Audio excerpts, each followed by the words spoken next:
네, 오늘 3절까지만 읽겠습니다. 오늘 본문을 가지고 더 좋은 회복을 주시는 하나님, 더 좋은 회복을 주시는 하나님, 이런 제목으로 함께 은혜 나누겠습니다.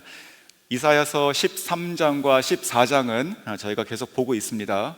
그 바벨론의 멸망, 심판에 대한 말씀을 하고 계시죠. 그런데 오늘 본문은 저희가 11절까지인데 그 4절부터는 내일과 이어져서 그 바벨론의 심판에 대한, 또 추락에 대한 그런 말씀을 이어서 하고 있습니다. 그래서 그 내용은 비슷하기 때문에 내일로 붙이고, 자, 오늘은 1절에서 3절에 나와 있는 요 사이에 껴있는 듯한 그런 다른 내용이죠. 그 이스라엘의 회복에 대한 말씀을 저희가 좀 생각해 보겠습니다. 오늘 이 말씀 보시면 이제 회복하신다고 되어 있는데, 그 회복하시는 그 원동력이 무엇인가, 그 이유가 무엇인가를 먼저 좀 살펴보면, 하나님의 회복은 하나님의 긍휼에서 오신다라고 말씀하십니다. 하나님의 긍휼. 자, 1절 제가 다시 한번 읽어드리겠습니다. 여호와께서 야곱을 긍휼히 여기시며 이스라엘을 다시 택하여 그들의 땅에 두시리니 나그네 된 자가 야곱 족속과 연합하여 그들에게 예속될 것이며. 1절 초반부에 보시면 여호와께서 야곱을 긍휼히 여기신다, 그리고 이스라엘을 다시 택하신다, 이렇게 말씀하시죠. 즉 하나님은 택하신 백성을 향해서 긍휼히 여기심으로 다시 회복하신다, 이 뜻이 됩니다. 사실 그 이스라엘이 지금 받는 이 심판 역시 그들의 범죄함으로, 하나님께 범죄함으로 받는 마땅한 심판입니다. 그 마땅한 징계고 마땅한 멸망이라면 그거에 대한 하나님의 긍휼이 꼭 있어야 되는 것은 아니죠.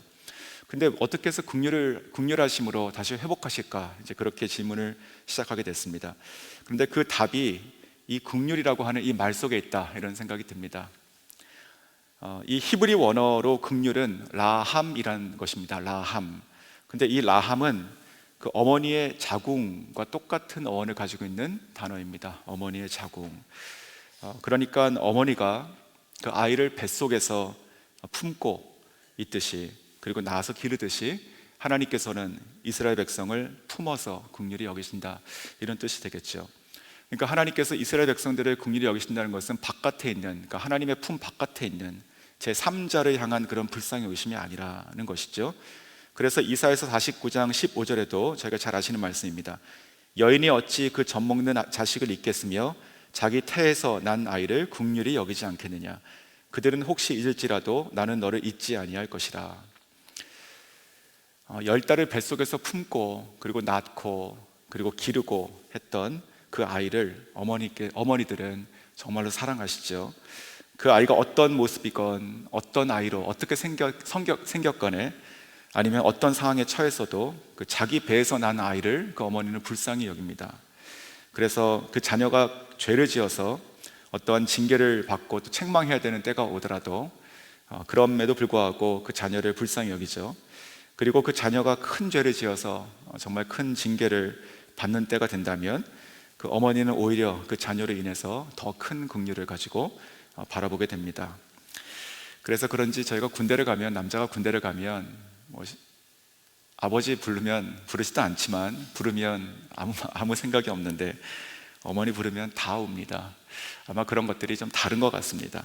자, 이와 같이 지금 하나님께서 긍휼히 여기신다라고 하는 이 말 속에서 하나님께서는 이스라엘 백성을 향한 끊임없는, 멈출 수 없는 그 사랑이 있다는 것이죠. 그래서 이 긍휼이 우리를 택하시고 또 포기하지 않으시고 또다시 사랑하시고 또 택하시고 또 불쌍히 여기시는 긍휼이다, 그 말씀입니다. 사랑하는 성도 여러분, 오늘 이 어머니의 그 품처럼 품으시고 긍휼히 여기시는 이 하나님처럼 정말 우리가 서로를 그렇게 좀 품고 사랑할 수 있으면 좋겠습니다. 하나님께서는 그 징계 중이더라도 정말 더 크신 그 긍휼로, 사랑으로 우리를 품으시고 또 회복하시죠. 저희가 또한 한 배에서 난 또 믿음 안에 한 형제 자매들 아닙니까? 그렇다면 저희도 똑같이 사랑과 긍휼로 서로를 품어야 될 것입니다. 마태복음 9장 13절에 예수님께서 이렇게 말씀하십니다. 너희는 가서 내가 긍휼을 원하고 제사를 원치 아니하노라 라고 한 말씀을 기억해야 되는 것이죠. 하나님께서는 또 예수님께서도 말씀하신 것이 우리 안에 있는 그 연약한 지체들 그래 긍휼히 품고 또 서로 치유하고 회복하며 다시 한 품으로, 또 한 공동체로 저희가 안고 살아갈 수 있기를 원합니다. 그렇게 하나님께서는 우리를 불쌍히 여기셨고 또 저희들도 서로를 사랑하고 아끼는 것이 옳다고 생각합니다. 자, 다시 본문으로 돌아가서 그렇다면 이 회복의 모습, 이제 이 국류를 가지고 하나님께서 이스라엘을 회복하시겠다라고 지금 3절까지 말씀하시는데 어떤 회복이신가를 짧게 한번 생각해 보겠습니다. 첫 번째 회복의 모습은 다시 돌아오게 하는 회복입니다. 다시 돌아오게 하는 회복. 1절 후반부터 2절 전반부까지 내용인데 제가 다시 한번 읽어드리겠습니다. 이스라엘을 그들의 땅에 두시리니 나그네 된 자가 야곱 족속과 연합하여 그들에게 예속될 것이며 민족들이 그들을 데리고 그들의 본토로 돌아오리라. 자, 여기서 보시면 그들의 땅이란 말이 나오고 또 이제 본토라고 하는 것이 반복되어서 나오시죠. 즉 이 회복의 첫 번째 모습은 땅, 즉 이스라엘을 다시 그 땅에 두시고 나그네 된 자들과 다시 연합하고 예속되고 다시 나라를 만드시고 회복하시겠다라고 하는 말씀입니다. 이 예언이 쓰여졌을 때는 그 북이스라엘은 망했고 그리고 아직 남유다는 있는 중이었습니다. 그러니까 하지만 이제 결국 이 남유다도 그 자기의 죄로 말미암아 결국 바벨론으로부터 멸망을 받게 되죠.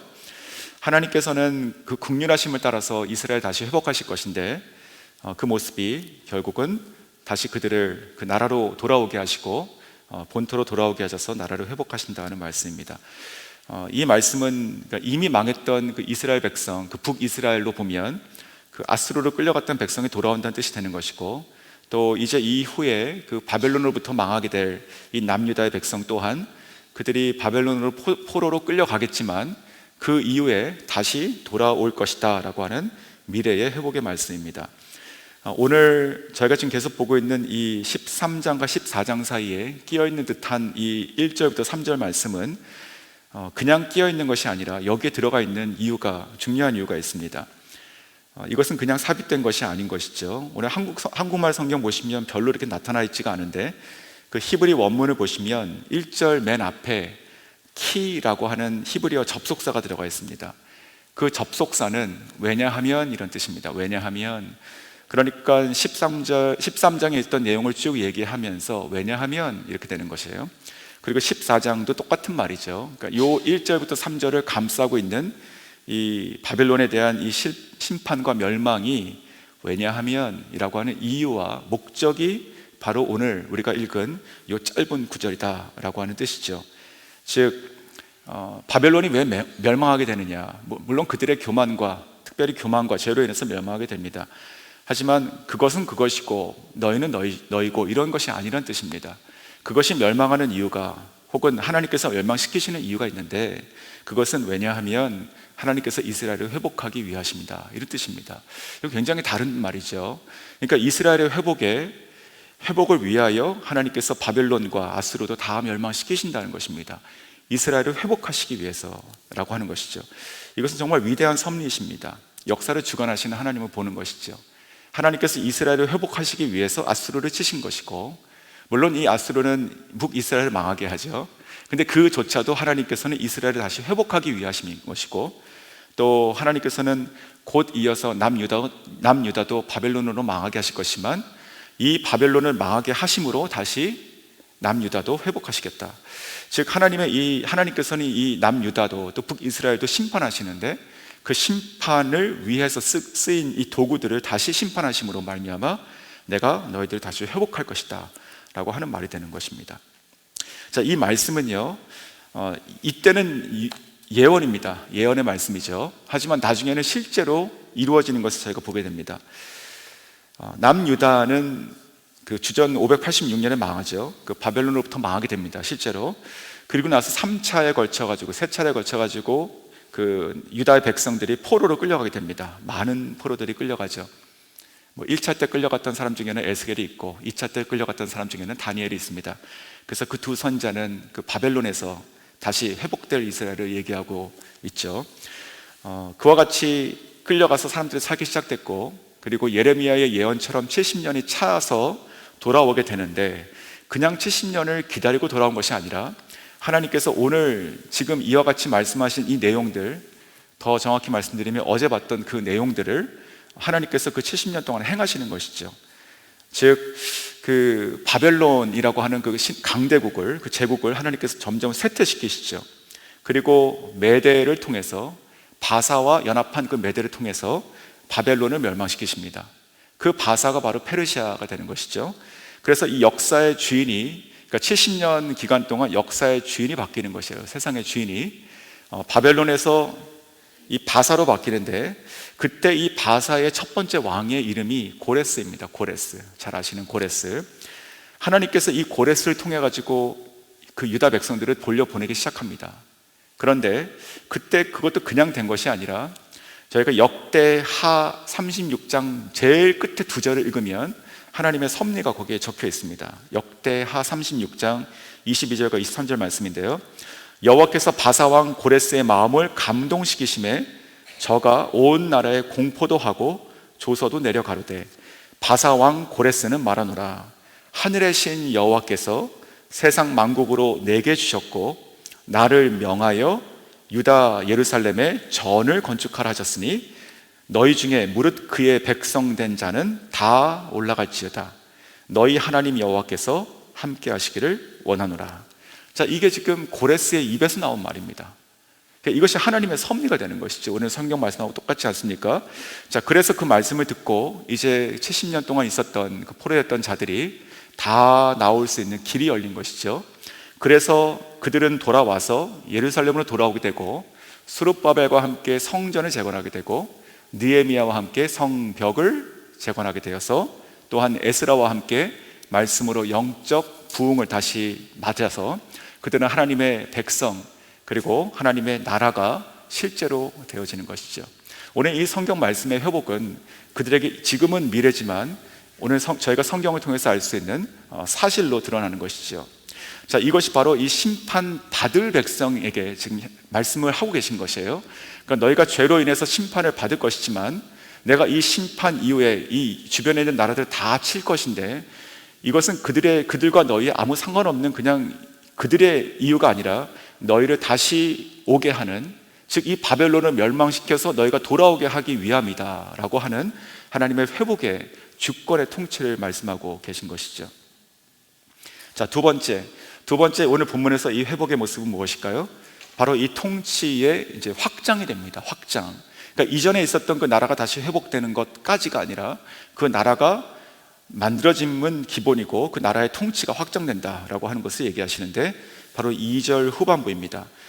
이스라엘 족속이 여호와의 땅에서 그들을 얻어서 노비로 삼겠고 전에 자기를 사로잡던 자들을 사로잡고 자기를 압제하던 자들을 주관하리라. 자, 첫 번째 통치는 다시 하나님의 백성들이 돌아오게 하셔서 그 나라를 이루시겠다라고 했던 그런 통치였습니다. 그런 회복이었습니다. 그런데 그 돌아와서 세워진 다시 그 나라가 어떻게 이제 하나님의 통치의 범위를 그 나라 밖으로 이루는가라고 하는 그 이야기인데, 오늘 성경을 보시면 전에 너희를 사로잡던 자들을 너희가 이제 사로잡게 될 것이고, 그리고 전에 너희를 압제하던 자들을 너희가 주관하게 될 것이다. 즉 대반전이 일어나는 것이죠. 그리고 대역전이 일어나는 것이에요. 자, 물론 이 말씀은 그 문자적인 성취를 얘기하지는 않습니다. 왜냐하면 여기서 이 맥락으로 보면 이 전에 압제하고 사로잡았던 자들은 아마도 아수르 혹은 바벨론 되겠죠. 이들을 다시 예루살렘 그 유다 백성들이 돌아와서 그들을 종삼는다라고 하는 것은 불가능합니다. 왜냐하면 그들이 돌아올 때는 이미 아수르가 없고 또한 바벨론도 없기 때문이죠. 또 이 문자 그대로 하나님께서 하시는 것이 아니라는 것은 우리가 성경을 통해서 하나님의 속성을 알 수 있습니다.